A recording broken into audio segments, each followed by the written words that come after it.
There is a point to this. Just stick with me for a moment. It'll all be explained.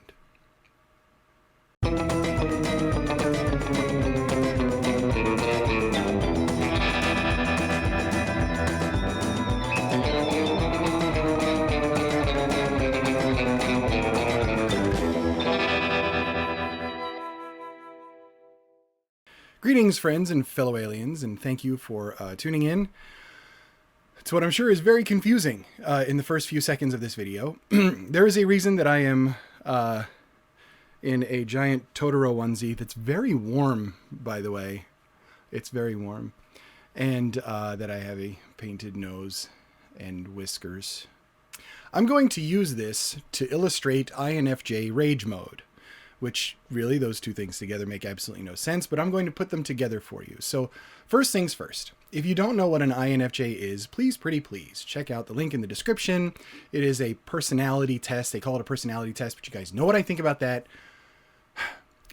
It's a test, and it helps you to identify your cognitive functions and how your brain works, which is great because then you can improve yourself and do all sorts of awesome stuff. So please take that test. And if you end up getting the result of INFJ, congratulations. And I'm sorry. I can't, man. I gotta take the hood off. This is really toasty, this thing. I don't even know how. I spent a whole Halloween in this one year. I don't even know how I did it. I also don't want to. I have like little itches, but I don't want to smudge my whiskers. Not yet. So the first thing that I want to touch on is that there is a difference between your personality and your cognitive type, right? Personality is your behavior. Your cognitive type is how you think. It's those functions, that stuff that's going on inside of your INFJ brain that makes you that uniquely weird misfit alien that alternately goes back and forth between thinking everything is the best thing ever and hating life in general. Now, I'm really annoyed a lot of times with putting INFJ in front of a term and then saying that it's an INFJ thing. If you guys saw the door slam video I did not that long ago, you know how I feel about this. And please watch that one if you haven't already. I'm sorry, I'm just itchy. This thing is like, it's too much. It's too much. I'm gonna leave it on though. It's nice. Looks good. Calling it an INFJ door slam to me is crap because it's a door slam and it's cutting toxic people out of your life, and that's what you do. Just like INFJ rage mode, to me, is kind of like a crap thing, right? Raging is not exclusive to INFJs. As a matter of fact, I think we probably have that propensity to not rage more often than anything else. But there are triggers for us, and there are things within our cognitive function stack that will produce that kind of behavior where we just have to the anger goes and it's like bang, and all of this, then everything goes totally sideways, right? Totally sideways. So I want to touch on those things. What makes raging as an INFJ maybe a little different than another person, or if it's not really all that different, at least some reasons why an INFJ will head into rage mode at something perhaps small and seemingly insignificant. I hope you can take me seriously the way I'm looking right now. Thank you for sticking with me. Seriously. So the first thing on this list is understanding what's happening inside of your brain at any given moment, right? That intuition is going all sorts of haywire on everything, okay? Your intuition is gathering all sorts of information. It's comparing it to your life experiences and stuff that you have been through before. It's that internal introverted intuition, right? It's working overtime inside of your sweet, sweet INFJ brain. And you're running that against external feeling, and you're running that against internal thinking, right? Those two are taking all this information and sort of processing it. External feeling, processing it according to other people and their feelings and emotions. Internal thinking, processing it in usually a not terribly productive way inside of your own head. It's the logical thought process that we're not really great at. Sensing obviously plays a part in all of this too. We're just going to leave that aside for right now, and for this exercise talking about rage mode, we're going to focus on those three: your intuition, your external feeling, and your internal thinking, right? Introverted thinking. So intuition gathers up all this stuff, and you start to think about all these different possibilities of something that can happen, right? All these different directions that a situation or a relationship with somebody or an event of some kind can go in. We are possibility thinkers in a lot of ways as INFJs, because this is just going crazy and working overtime in us to figure out all these different ways to look at something or different ways to experience something. And so we run through these scenarios a lot. Rage mode is typically what happens for an INFJ, I believe, when you have set expectations, when you think about all of these different possibilities and ways that something can go, and then all of a sudden, something goes sideways. For instance, let's take trick-or-treating, right? In costume and heading to a door. I know I'm a little old for this, but whatever, it doesn't matter. It's a metaphorical example, okay? You're going up to a door and you are expecting something. There's an expectation. And does that expectation meet the result? Now, the expectation when I go trick-or-treating is that I'm going to get a piece of candy of some sort, right? Or I go up and I have a pleasant experience with somebody, and there you go. I don't go trick-or-treating. I'm usually one of the people that hands out stuff, so it's fine. Again, metaphorical example. Apply this to a relationship. You have expectations in that relationship. When something happens where those expectations are not met, or even worse, are kind of the opposite of what you thought they would be, things can get bad for you. When some event happens that is against our internal principles and our internal boundaries, that's when rage mode can start. And I'm going to call it rage mode, but really there's 3 different kind of ways that you can take this, right? First one is silent. Okay. And that's silent rage. It's that sort of thing where it's an internal process, but it's quiet. You're not getting violent or anything like that. It's everything is going on in your head, and it's usually really, really bad. For example, I trick or treat, I go to a door, and this is what happens. Trick or treat. Oh, you're that anime thing. Totoro, yeah. Yeah, aren't you a little old? You doing this? Don't judge me, bro. Here you go, bunch of candy corn. It's the good stuff, right? Candy corn. Focused anger and silent. Honestly, I think that's the worst state for an INFJ to be in, truly, because all sorts of terrible things are going on inside of your head. You don't know how to verbalize them. You don't know what's appropriate to verbalize. And you might be holding back only because external feeling is like, hey, that person has an emotion and you're about to run over it with a steamroller.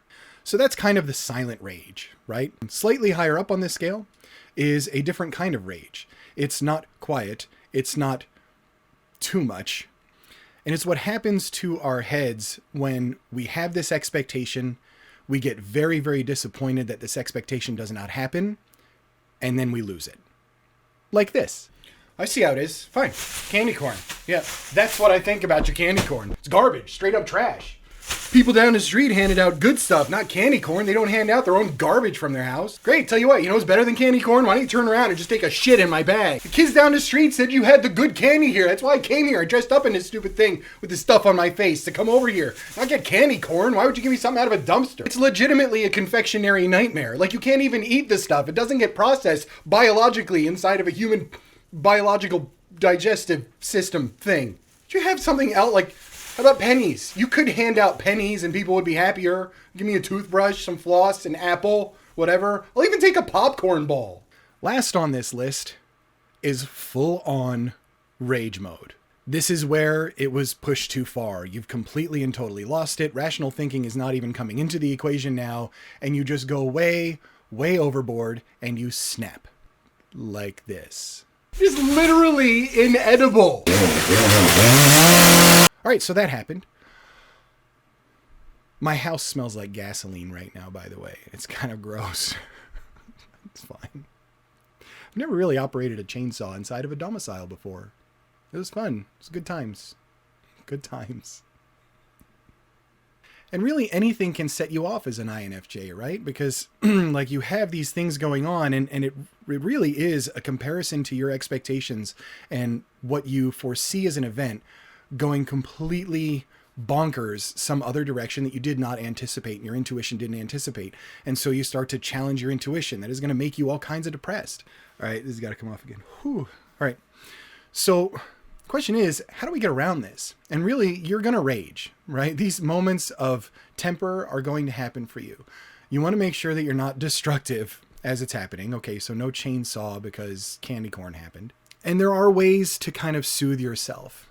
And a lot of people are like, okay, when you start to get a temper and you start to get angry, step back, count to 10, that kind of thing. Perfectly reasonable thing to do. If you get a text from somebody and that text is really dumb and insults you in some way or just seems totally ridiculous, maybe don't reply right away.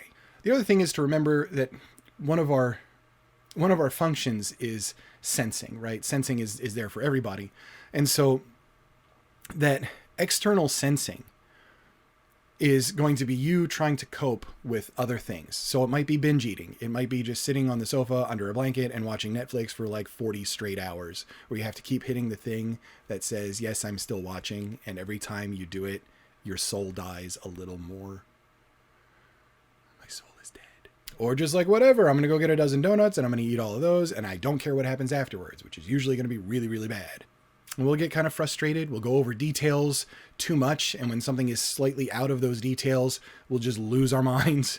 And then rage mode is something that happens again. So one of the ways as an INFJ to kind of mitigate this is to start removing sensory things from your immediate area. Take the time to process what happened. If something bad happened, something unexpected or against your expectations happened, take the time to be like, okay, I'm going to recede.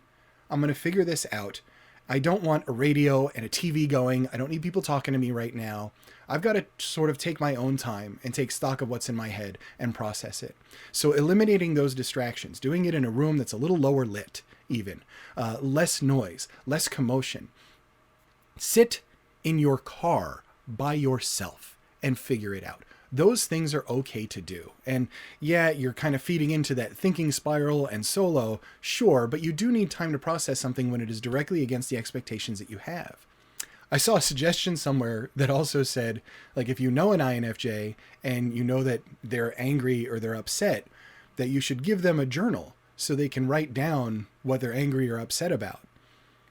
Please, if you're watching this and you know an INFJ, like if they're sitting there angry, don't hand them a journal and a pen and be like, you need to write down why you're angry and it'll make you feel better.